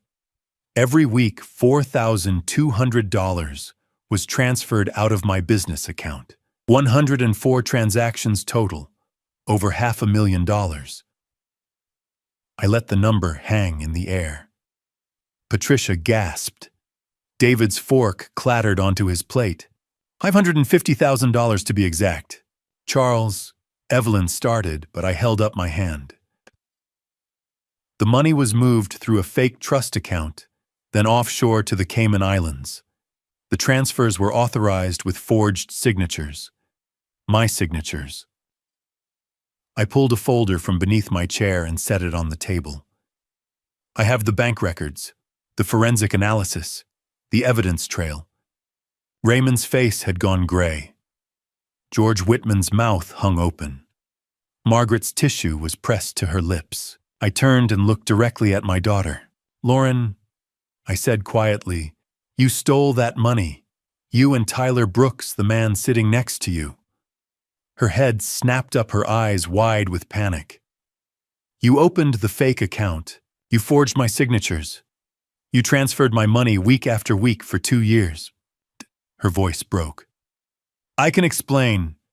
Can you explain the 3 attempts on my life? My voice was louder, now harder. The car accident 2 weeks ago when someone loosened the bolts on my steering column, the ladder at my store. Sabotaged, so I'd fall and break my neck, the bottle of whiskey. I gestured toward the kitchen, the one you poisoned last Wednesday night with enough benzodiazepines to kill me. The room exploded. Patricia screamed. David lunged to his feet. Emma burst into tears. Evelyn's face went white as snow. Raymond made a sound like a wounded animal, and Lauren stood her chair flying backward, her face twisted in fury and desperation. You don't understand, she shouted, her voice raw. Tyler loves me. He promised we'd be together. He promised. For a long moment, I just looked at her. My daughter, 30 years old, face twisted with desperation, hands shaking, as she stood before 17 witnesses and proclaimed Tyler Brooks's love like it was a shield. Sit down, Lauren, I said quietly. The room held its breath. Lauren wavered, her eyes darting to Tyler, as if he might save her. But Tyler sat frozen, his face carefully blank. Officer Jenkins had shifted closer, blocking the exit. Sit down. She sank into her chair, and I reached beneath the table. This time I pulled out 17 manila folders, each one thick with documents. I passed them around the table. Patricia opened hers with trembling hands. David's face went hard as stone. Emma covered her mouth. Bank records, I said. 2 years of transfers. Every Wednesday at 2:47 p.m., $4,200 left my business account and moved to an offshore account controlled by Lauren and Tyler Brooks. Patricia looked up, her face pale. Charles, this is $500,000. 550,000, I confirmed. But that wasn't enough. I flipped to the second tab. Last May, someone took out a mortgage on my house. $125,000. Forged my signature. The money went directly into Lauren's personal account. Dad, please, Lauren's voice broke. And last September. I continued. Someone changed the beneficiary on my life insurance policy. $1.1 million. Changed to Lauren Lawson. I looked at my daughter, using my forged signature. That's when I knew, I said. This wasn't just theft anymore. This was a plan to kill me. The word kill seemed to suck all the air from the room. Margaret Foster gasped. Emma started crying again. 3 attempts, I said. The first was 2 weeks ago. Someone loosened the bolts on my car's steering column while it was parked outside my house. I turned to Lauren. You stayed over the night before. You had access. I pulled out a photo, the mechanic's report, the close-up of the tampering. The car nearly went off the road. If I hadn't reacted in time, I'd be dead. Patricia's hand flew to her mouth. The second attempt was a week ago, at my store. I produced another photo, the broken ladder, the loosened bolts. I was carrying a 40-pound lamp when the 7th rung gave way. My assistant Marcus caught me, or I would have fallen 18 feet onto concrete. I looked around the table. Lauren visited the store the day before. She spent 15 minutes alone in the mezzanine area. And the third attempt, I said, my voice hardening, was 3 days ago. Someone broke into my house and poisoned this bottle of whiskey. I gestured to Sharon, who pulled out a sealed evidence bag, benzodiazepines, enough to cause respiratory failure when combined with alcohol. I looked directly at Lauren. How do I have you on security camera entering my house at 11:47 p.m., going to my liquor cabinet, and leaving 12 minutes later? The silence was suffocating. Emma was sobbing openly now. So this morning, I continued. When I came here with that bottle and poured everyone a drink, it wasn't poisoned anymore. Sharon had replaced the contents. I looked at Lauren and Tyler. She says, I wanted to see if you'd try to stop me from drinking it. You didn't. You watched. You waited. You wanted me dead. No. Lauren's voice was a shriek. Tyler said we just needed the money. He said once we had enough, we'd go away together. We'd be happy he'd leave. She stopped, her hand flying to her mouth. Leave, I repeated softly. Leave, who, Lauren? Sharon stood and walked around the table. She placed photographs in front of Lauren. That's Melissa Brooks, Sharon said quietly. Tyler's wife and their son Oliver. They live in Harrisburg. Tyler goes home to them every other weekend. Lauren stared at the photos. Her face went through confusion, disbelief, comprehension, devastation. She looked up at Tyler, her eyes wide and shattered. Weiner, her voice was barely a whisper. You're married, you have a son. Tyler said nothing. You said you loved me. You said we'd be together. She broke off, gasping. I did this for you. I stole from my father for you. I tried to. She couldn't finish. Her hands came up to cover her face, and her shoulders heaved with silent sobs. Slowly, I turned to Evelyn. She sat rigid, her face a mask of forced composure. What did you know? I asked. I knew about the money, she whispered. I knew she was taking money. Evelyn continued, her voice shaking. She told me you were being controlling, that she was desperate. I thought it was temporary. I helped her with the signatures. because I thought it was for her future. Her eyes filled with tears. I didn't know about the insurance policy. I didn't know about the murder attempts. I swear to God, Charles, I didn't know. But you knew about the theft, I said flatly. For 2 years, you knew she was stealing from me and you helped her do it. Evelyn's face crumpled. She nodded, tears streaming down her cheeks. Detective Palmer stood. He pulled his badge from his jacket.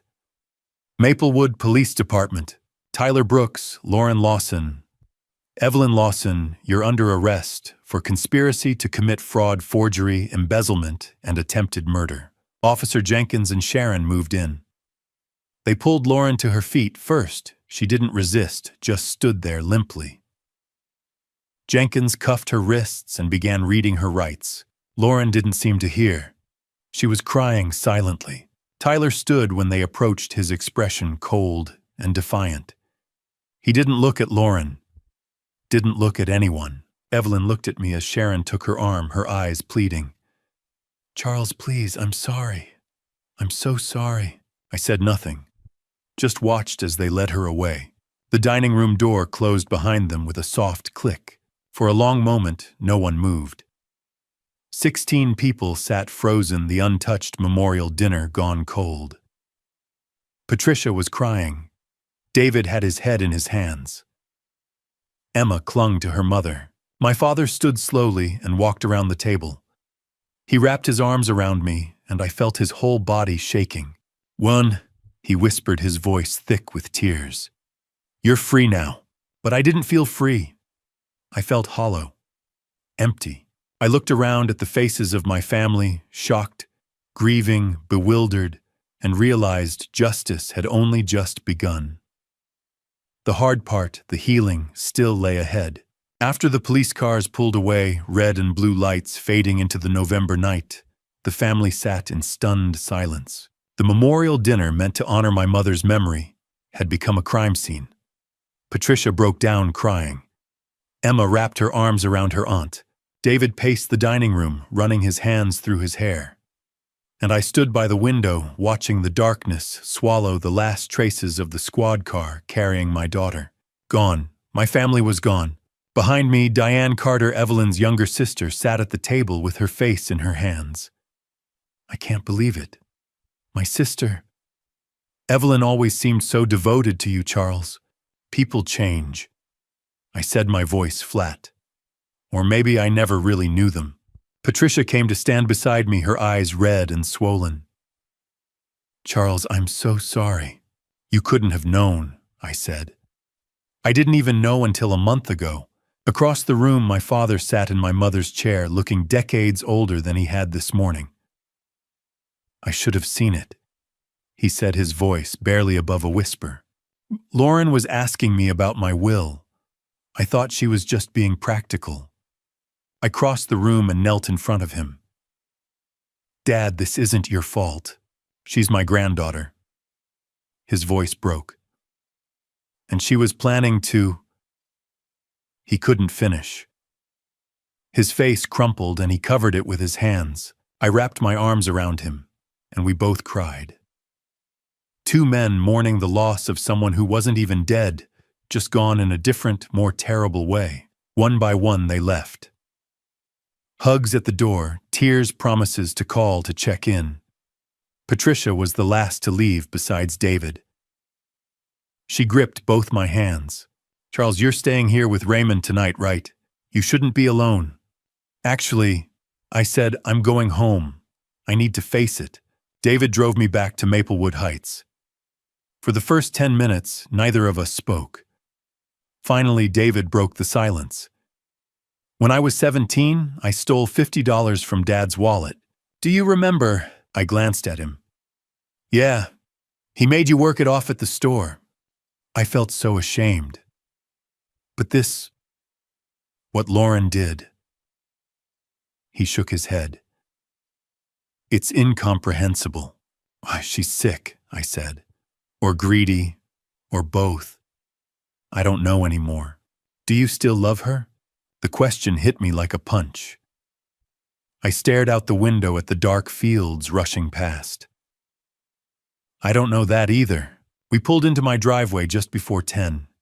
David looked at me. Want me to come in? No, Colin, I said. I need to do this alone. I stood on the porch and watched his taillights disappear. Then I unlocked the door and stepped inside. The house smelled like Evelyn's lavender candles. The living room was exactly as we'd left it this morning, her knitting basket by the couch, a mystery novel face down on the coffee table, like she'd just stepped out and would be back any minute. I walked through the rooms slowly. Lauren's baby photos on the mantel, family portraits on the walls, the kitchen where Evelyn had made pancakes every Sunday morning for 30 years. I stopped outside Lauren's old bedroom. She hadn't lived at home in years, but she'd kept some things here. I opened the door and turned on the light. Her bed was made. The walls were still covered with posters from bands she'd worshipped in high school. A stuffed bear sat on the pillow, the one I'd given her for her 5th birthday. I sat down on the bed and picked up the bear. It smelled like dust and old fabric and memories, and I broke. The sobs came from somewhere deep inside, wrenching and raw. I doubled over, clutching the bear to my chest, and cried until I couldn't breathe. Where did I go wrong? What did I miss? At 10:30, my phone rang. James Anderson. Charles, I just heard. Are you all right? Define all right.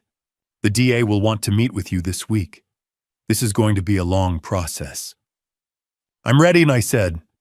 Charles, are you sure you want to press full charges against Lauren, I mean? She's your daughter. There might be room for a plea deal. No, I said. She tried to kill me 3 times. She doesn't get mercy. At 11, Sharon called with a status update. Lauren and Tyler are being held without bail. Evelyn made bail, her sister Diane posted it. And what happens now? Now we build the case for trial. If convicted, Lauren and Tyler could face 20 years or more. Good, I said quietly. At 11:30, the doorbell rang. A woman stood on my porch, holding a small boy's hand. She looked exhausted, her eyes red from crying. I opened the door. Mr. Lawson, she said. I'm Melissa, Tyler's wife. I just found out. The police came to my house tonight. I stared at her, at the little boy, at the woman whose husband had tried to help murder me. Come in, I said. We sat in the living room. Oliver curled up on the couch and fell asleep, his head on his mother's lap. I had no idea, she whispered, about any of it. Tyler said he was working. I thought we were happy. She looked at me. He used me.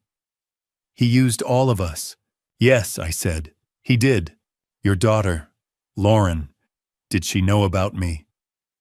Not until today, I said. He lied to her too. Her breath hitched. What's going to happen to him? Prison, I said. For a long time. And what about us, Oliver and me? We have nothing. I looked at the boy sleeping on the couch. Innocent. Another victim. Just you and your son are victims too, I said. I'll make sure you're taken care of. I'll talk to my lawyer about setting up a fund for Oliver's education, and I'll help you file for divorce. She stared at me, her eyes wide. Why would you help me? Because you're innocent, I said, and because I know what it's like to be betrayed by someone you love. She started crying again. Thank you. I'm so sorry for everything. Take care of your son, I said. He's going to need you. I watched them drive away and locked the door behind them. I went to my bedroom. The bed I'd shared with Evelyn for 32 years. I lay down, staring at the empty space beside me. At 2:00 a.m., my phone buzzed. A text from an unknown number. You think you've won, but you'll regret this. Families forgive. You just destroyed yours. I stared at the screen, my heart pounding. Who sent it? Tyler Lauren? Or someone else? I didn't reply, but I saved the message, screenshotted it, forwarded it to Sharon, because I knew the battle in the courtroom was just beginning. And some wounds never heal. 2 weeks after the arrests, I sat across from District Attorney Robert Mitchell in his office downtown. Outside early December, rain fell steadily on Maplewood Heights. Inside, the walls were covered with evidence boards, photos, documents, timelines, mapping out my daughter's betrayal. Robert leaned forward, his hands clasped on the desk. He was in his mid-50s with graying hair and the kind of steady demeanor that made juries trust him. "Mr. Lawson," he said, "we need to talk about what comes next. The trial is scheduled for mid-December. We're fast-tracking this given the severity and evidence strength." He turned to the evidence board. "Lauren Lawson, 3 counts of attempted murder conspiracy to commit murder, fraud, embezzlement, identity theft, forgery. If convicted on all counts, she's looking at 20 to 25 years. My stomach twisted, but I kept my face neutral. Out of Tyler Brooks." Robert continued, "Same charges plus extortion. His prior record adds time. He's looking at 22 to 28 years. And Evelyn, 2 counts of fraud, identity theft, conspiracy to commit fraud. 3 to 7 years, depending on cooperation." He paused. "Andrew Peterson found additional offshore accounts. The total stolen is closer to $580,000. I closed my eyes. Another $30,000. We also recovered text messages from Tyler's second phone. Planning your death? Discussing methods. Make it look natural. Stage an accident." He slid a folder across the desk. I opened it. "Old guy at his age, heart attack wouldn't be suspicious. A car crash better, more immediate. Ladder fall, broken neck, done." I closed the folder. "Anything else?" "Sharon Reynolds did some digging. Tyler's tried this before. 2 prior victims, Pittsburgh and Cleveland. Both women, both older, both wealthy. He manipulated them, stole money, disappeared before charges were pressed. So Lauren wasn't his first target." "No," Robert said quietly. "He's a predator. He saw vulnerability and exploited it.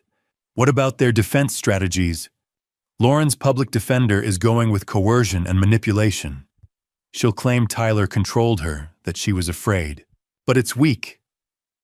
The evidence shows Lauren initiated several theft transactions herself. If she testifies against Tyler and shows genuine remorse, we might offer a plea deal. 10 to 15 years instead of 25. And Tyler, he hired a top-tier criminal defense attorney, using your stolen money." Robert's mouth tightened. "His lawyer is arguing lack of direct evidence, that you're fabricating the murder attempts as revenge for the affair. That's absurd." "We know. We have text messages, financial records, witness testimony, forensic evidence. We'll convict him." Robert paused. "But defense attorneys are good at creating reasonable doubt. We need to be prepared for a fight. When does it start? December 15th? 2 weeks from now. The trial should last 5 to 7 days. 2 days later, I agreed to meet Evelyn at Diane's house. James Anderson and Evelyn's lawyer were both present. Evelyn looked terrible. She'd lost weight, her face gaunt and pale. She sat with her hands folded, not looking at me. "Charles," she said quietly. "Thank you for coming." I didn't respond, just sat down and waited. "I'm so sorry," she began, her voice shaking. "I never wanted you hurt. I thought Lauren just needed help financially. I didn't know she wanted to—" Her voice broke. "I didn't know she wanted to kill you." "But you knew she was stealing," I said flatly. "Yes." She looked up, tears streaming. "She told me you were controlling, that she was desperate. I believed her. I thought if I helped her, we'd be closer. I thought I was doing the right thing." "You forged my signature," I said. "Multiple times. You helped her steal over $500,000. I didn't know about the murder attempts." Her voice rose. "Charles, I swear to God I didn't know." "Why?" I asked. "After 32 years, Evelyn, why did you betray me?" She was silent for a long moment. I was scared. Scared of getting old. Scared of being irrelevant. Lauren made me feel needed. She confided in me, asked for my help. I felt important. She looked at me with red eyes. I was stupid and selfish. And I'll never forgive myself. I stood up. I hope that's true. Charles, testify, I said. Tell them everything. Maybe that'll help you sleep at night. I walked out before she could respond. That week, I followed through on my promise to Melissa Brooks. I set up an education fund for Oliver, $50,000 for his schooling. I helped Melissa file for divorce and obtain a restraining order against Tyler. You didn't have to do this, she said during one call. Yes, I said, I did. The media attention was relentless. Reporters camped outside my house, my store, even Raymond's place. I declined interviews, issuing one brief statement: this is a private family matter. I ask for privacy as we seek justice. I started therapy with Dr. Susan Campbell the week after the arrests. She helped me untangle the guilt, the anger, the exhaustion. You didn't push her to steal or to try to kill you, she said during one session. Those were her choices, not yours.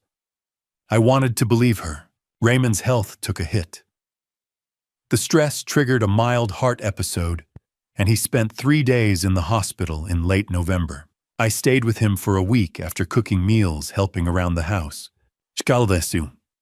He said one evening, I'm proud of you. You did the right thing. Your mother would be proud too. I hope so, Dad. Patricia and David checked in regularly. We started having family dinners at Patricia's house on Sundays, just the siblings trying to rebuild something that felt normal. Slowly, painfully, life began to resemble something functional. I returned to work at Lawson's Furniture Gallery in early December. Marcus and Jennifer were supportive, respectful, never prying. Business slowed at first, but gradually the community rallied. Sales picked back up. One evening in mid-December, just days before the trial was set to begin, I came home to find a letter from the county jail. The handwriting was shaky, childlike. Dad, I know you hate me. I hate me too. But I need you to know I never stopped loving you. I just loved the idea of freedom more. Tyler promised me a life I thought I deserved. I see now how wrong I was. I don't expect forgiveness. I just wanted you to know I'm sorry. I read it 3 times. Then I folded it carefully, put it in a drawer, and didn't respond. Some apologies come too late. December 15th, 2025. The courthouse in downtown Maplewood Heights was an imposing building of gray stone and tall windows. I stood at the bottom of the steps, camera flashes erupting around me, reporters shouting questions I didn't answer. Behind me, James Anderson placed a steady hand on my shoulder. Ready? He asked. I took a breath of the cold December air. Let's end this. Inside courtroom 4B was packed with family members, journalists, and curious locals. Judge Margaret Thornton sat behind the bench, a woman in her early 60s with steel gray hair and a reputation for running a tight courtroom. Lauren sat at the defense table on the left, thin and pale in a navy blouse, her hair pulled back. She looked younger than 30, almost childlike. Beside her sat Sarah Montgomery, her public defender. Tyler sat at the other defense table wearing a dark suit that probably cost $2,000, my $2,000.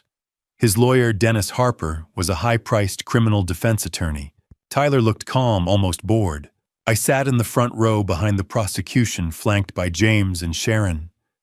My father sat beside me, his hand gripping mine. Patricia and David were behind us. The family that remained. Jury selection had taken 2 days. 12 jurors and 2 alternates, a mix of ages and backgrounds carefully vetted by both sides. Judge Thornton gavelled the room to silence. The state of Pennsylvania versus Lauren Lawson and Tyler Brooks. We will now hear opening statements. Mr. Mitchell, D.A. Robert Mitchell stood approaching the jury box. Ladies and gentlemen, he began. This is a case about greed manipulation and the ultimate betrayal, a daughter and her lover conspiring to murder a father for money. He paused. Over the next week, you will hear evidence of systematic theft spanning 24 months. You will see forged documents, offshore bank accounts, and shell companies designed to hide stolen funds, totaling $580,000. And you will hear testimony about 3 calculated attempts to end Charles Lawson's life: a sabotaged car, a rigged ladder, and a poisoned bottle of whiskey. He gestured toward the evidence table. The evidence is clear, the intent is undeniable, and justice demands accountability. Sarah Montgomery stood next, approaching the jury with a softer demeanor. My client made terrible choices, she said, gesturing toward Lauren. But Lauren Lawson is not a murderer. She is a victim of Tyler Brooks, a manipulative predator who exploited her. She paused. Lauren fell in love with the wrong man. She trusted him, and he used that trust to control her, to coerce her into actions she never would have taken on her own.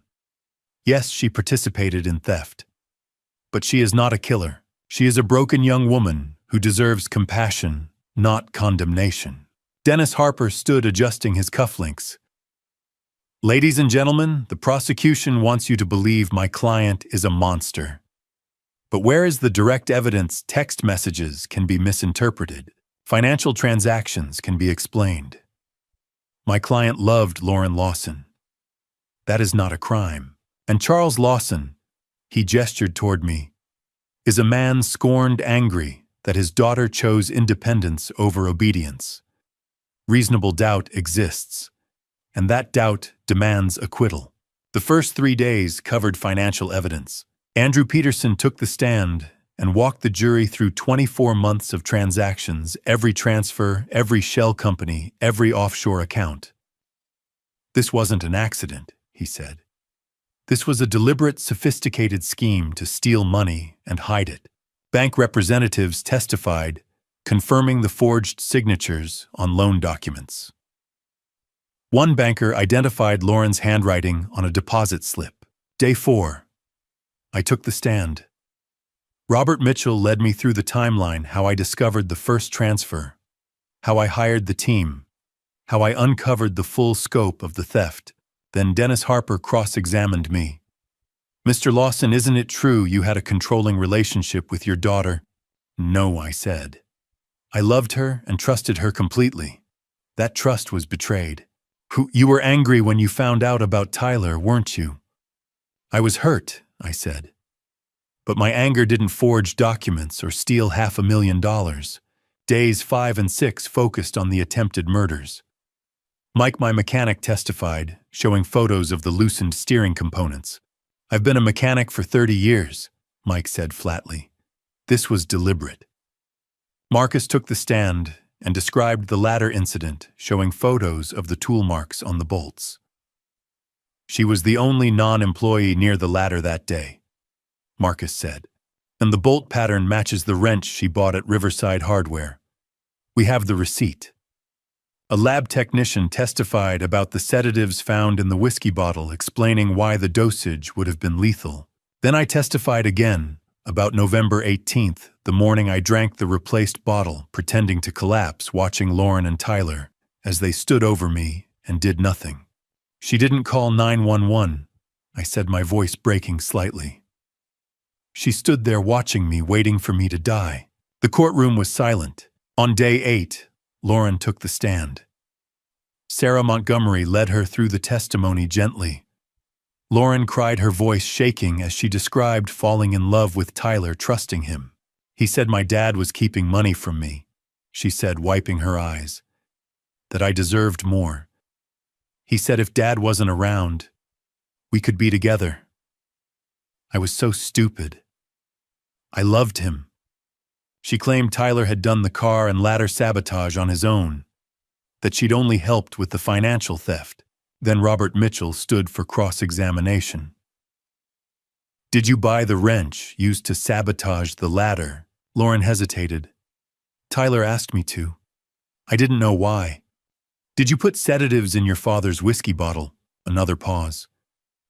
Tyler gave me the pills. He said they'd just make Dad sleep. You expect this jury to believe, Mitchell said slowly, that you thought a lethal dose of sedatives was meant for a conversation. Lauren broke down, sobbing. I don't know what I thought I wasn't thinking. The judge called a recess. On day 9, Tyler Brooks took the stand. He was confident, smooth. He smiled at the jury, charming, disarming. I loved Lauren, he said. But I never wanted anyone hurt. Mr. Lawson has fabricated this entire murder plot because he couldn't accept his daughter's independence. Then D.A. Robert Mitchell stood a file in his hand. Mr. Brooks, he said calmly, let's talk about your text message from November 3rd sent to Lauren Lawson at 11:47 p.m. He read from the file. And once the old man is dead, we're set for life. Would you like to explain what you meant by that? Tyler's face went pale. His mouth opened, but no sound came out. Take your time, Mitchell said, and I knew we had him. December 22nd, 2025. The jury had been deliberating for one day. I sat in the hallway outside courtroom 4B, hands clasped between my knees, staring at the marble floor. Patricia sat beside me, her hand resting on mine. Raymond leaned against the wall, looking frailer than I'd ever seen him. David paced the hallway. The waiting was unbearable. Then the door opened. The bailiff stepped out. The jury has reached a verdict. My heart stopped. This was it. We filed back into the courtroom. The benches were packed. Tyler sat at his table, jaw tight. Lauren looked pale, her eyes red and swollen. Judge Thornton entered. We all stood, then sat. Has the jury reached a verdict? She asked. The foreperson, a middle-aged man in a blue shirt, stood. We have your honor. In the matter of the state versus Tyler Brooks, on the charge of attempted murder in the first degree, count 1, how do you find guilty? The word hit like a thunderclap. Count 2, guilty. Count 3, guilty. Tyler's face went white. Conspiracy to commit murder, fraud, embezzlement, identity theft. Guilty on all counts, Your Honor. The courtroom erupted. I closed my eyes and exhaled. Thank God. And in the matter of the state versus Lauren Lawson, Judge Thornton continued. On the charge of attempted murder in the first degree, count 1, how do you find? The foreperson looked at Lauren. Guilty. Lauren made a small broken sound. Count 2. Guilty. Count 3. Guilty. Lauren collapsed forward, sobbing. Sarah Montgomery put an arm around her. Conspiracy to commit murder, fraud, embezzlement, identity theft. I'm guilty on all counts, Your Honor. I felt no joy, only a deep, aching sadness. Judge Thornton banged her gavel. The defendants will remain in custody pending sentencing. We will reconvene in 1 hour for victim impact statements and sentencing. An hour later, I stood at the podium. I looked at Lauren first, then at Tyler. On Lauren. I began, you are my daughter. I raised you. I loved you. And you tried to kill me 3 times. I paused. Not for survival, not for safety, for money, for greed, and for a man who lied to you from the beginning. Lauren sobbed quietly. On Tyler. I turned to him. You preyed on my family. You manipulated my daughter. You're a predator.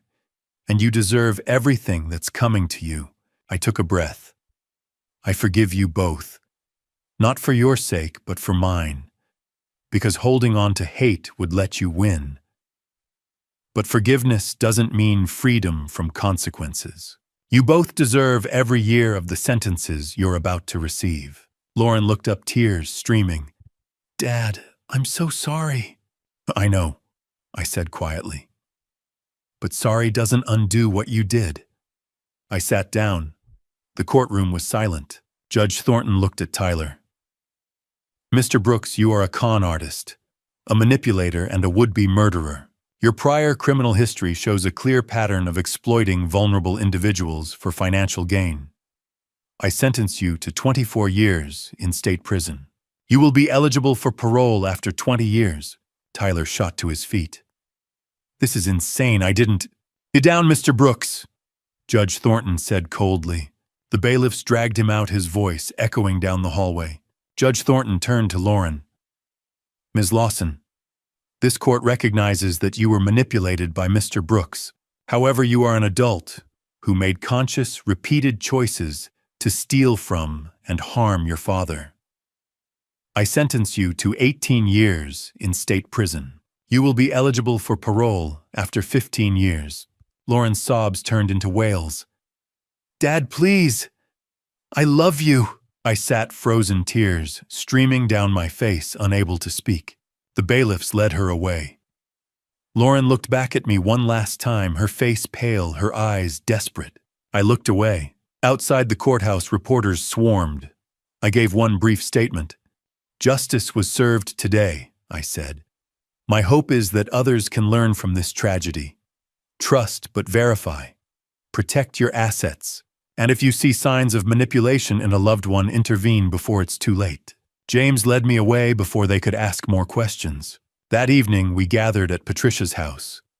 Raymond, Patricia, and Michael, David, and Rebecca, Emma, James, Sharon. No celebration, just quiet relief and exhaustion. What will you do now, Charles? Patricia asked. Steer build, I said. The store, my life, myself. 2 days later, I drove to Maplewood County Jail. Lauren was being transferred to state prison in a week. This would be my last chance. They led me to a visitation room. Gray walls, metal chairs, glass partition, with phones on either side. I sat down and waited. Lauren appeared on the other side wearing an orange jumpsuit, her hair lank and unwashed. She picked up the phone. I did the same. Dad, she whispered. You came. I needed to see you, I said. To say goodbye. Her face crumpled. I know you hate me. I don't hate you, I said.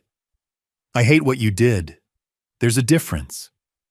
Will you ever forgive me? I already have, I said. But that doesn't mean we can have a relationship. Not now. Maybe not ever. She nodded, tears streaming. I understand, Dad. I really am sorry. For everything. I believe you, I said. But you have 18 years to think about why you did this. Use that time. Become better. Will you write to me? She asked, her voice breaking. I don't know, I said. Goodbye, Lauren. I hung up the phone and stood. Behind the glass, Lauren sobbed, pressing her hand against the partition.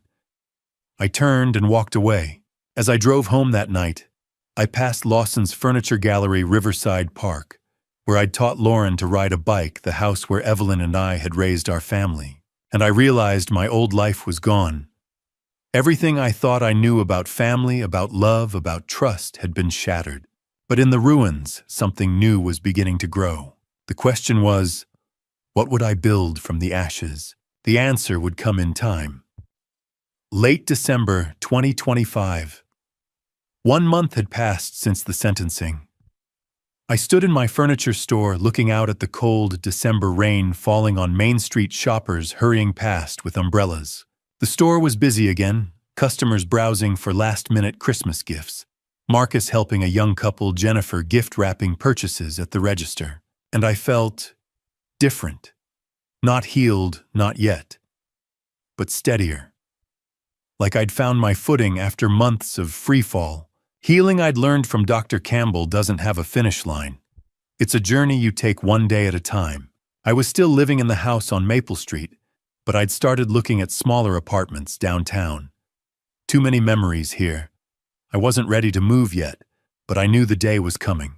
Maybe after the new year. My routine had shifted. Wake at 6, coffee while watching the sunrise, walk to the store by 7:30. Work until 5. Mondays and Thursdays, gym. Tuesdays therapy with Dr. Campbell, other evenings dinner with Patricia or David, or reading in my living room, trying to reclaim the silence as peaceful instead of haunting. No dating. People asked Patricia especially, but the idea felt impossible. Maybe someday. Not now. The business had stabilized faster than I'd expected. The community rallied. People came in specifically to shake my hand, to tell me they admired what I'd done. Sales picked up. I even hired a new part-time employee, Kevin, a recent business school graduate. And I'd started planning something new, financial literacy workshops at the store. Free monthly seminars about recognizing fraud-protecting assets. If my pain could help even one person avoid what I went through, it would be worth it. Therapy was still weekly. Dr. Campbell's office had become the one place I could talk about things I couldn't say anywhere else. Shakira, Charles. She said during our session the week before Christmas, "You've made incredible progress in just a month. Now we're working on the harder part, rebuilding. I don't know how to trust anymore," I admitted. Every time I think about letting someone in, I remember what happened. "You don't have to trust the way you did before," she said gently. "But you can learn to trust wisely, with boundaries, with awareness. Trust doesn't mean blind faith anymore. It means informed faith." I still had nightmares. Dreams of Lauren standing over me. Dreams of the car careening off the road. Dreams of Evelyn's face, cold and distant. But Dr. Campbell said that was normal. They'd fade with time. Every Sunday, I drove to Pinewood to have lunch with Raymond.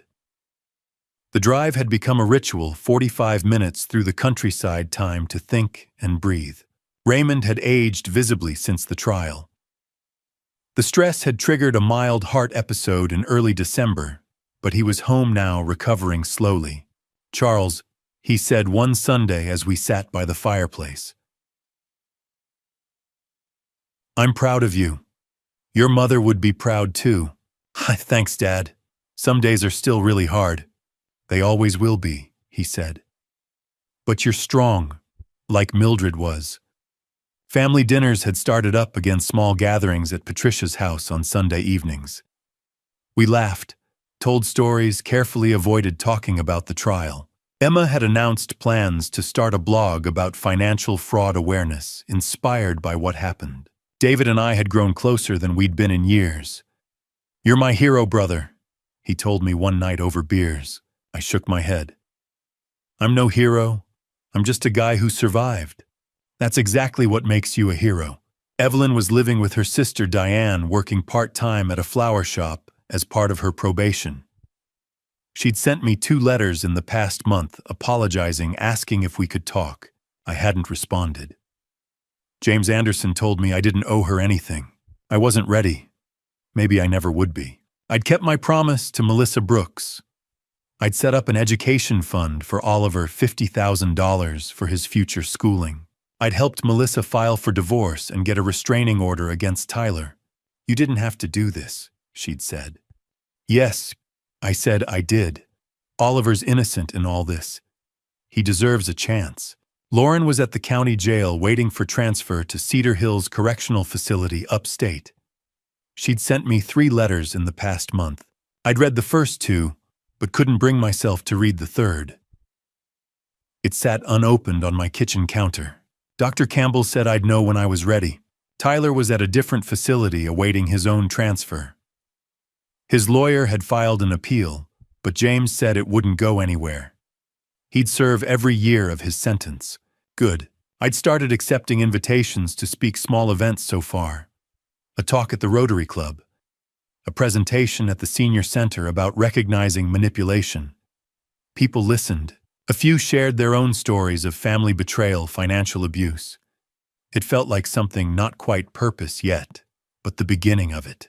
I'd recovered about $200,000 of the stolen money through asset seizures. The rest was gone, disappeared into offshore accounts. But I'd made peace with that. The money didn't matter anymore. I had the store, I had my family, I had my life. On December 26th, the day after Christmas, I drove to Evergreen Cemetery, where Mom was buried. The December air was freezing as I stood at her grave. "Hi, Mom," I said quietly.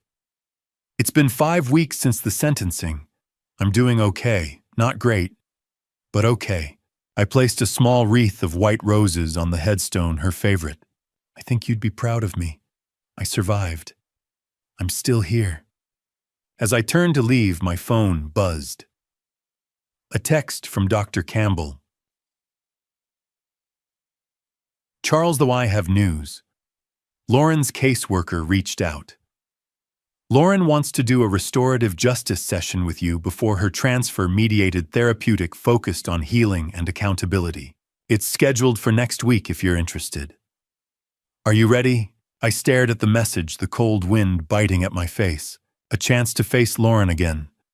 Not in anger, not in a courtroom, but in a controlled space meant for healing. Was I ready? I didn't know. But maybe it was time to find out. December 28th, 2025. I sat in a small conference room at Maplewood County Jail, my hands clasped tightly in my lap. Through the narrow window, I could see the gray December sky. The room smelled like industrial cleaner and stale coffee. Dr. Campbell sat beside me. "You don't have to do this," she said gently. "No one will judge you if you walk away." I took a breath. I need to, for both of us. The door opened. A guard escorted Lauren inside. It was time.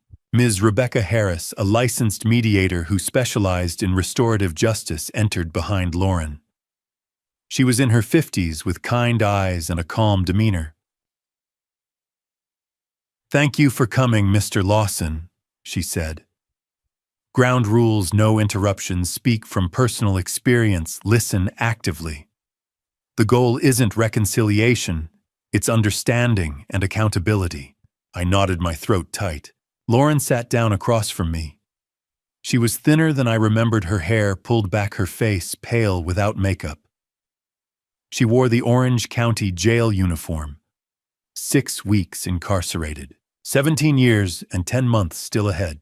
Her eyes met mine. Fear, shame, hope. "Hi, Dad," she said quietly. "Hello, Lauren." Miss Harris sat at the head of the table.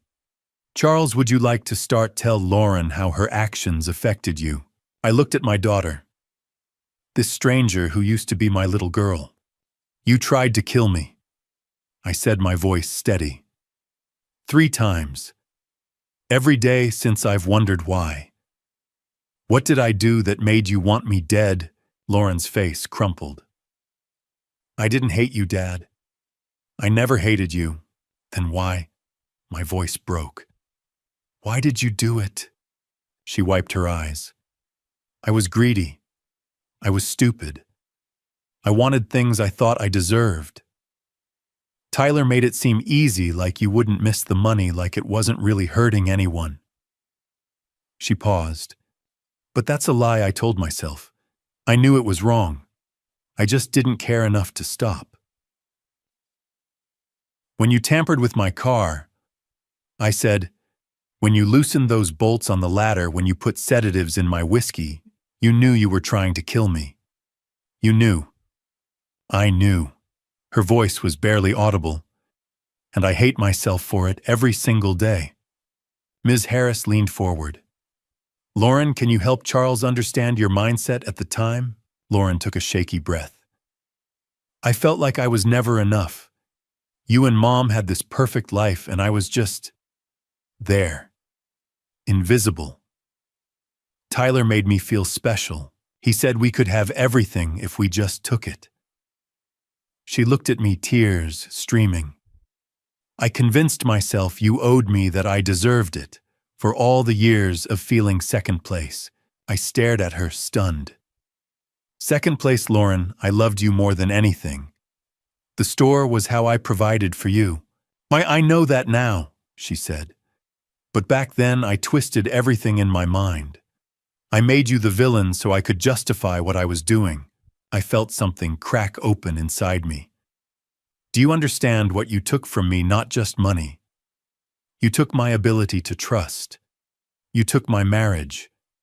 You took the daughter I loved. You took my peace." "Hun, I know," she sobbed. "And I'm so, so sorry. I can't undo it. I wish I could." "Sorry isn't enough," I said. "It never will be. But I need to know if you could go back, would you do it differently?" "Yes." She looked me straight in the eyes. 1,000 times yes. I'd walk away from Tyler. I'd tell you what he was planning. I'd choose you. But you didn't, I said quietly.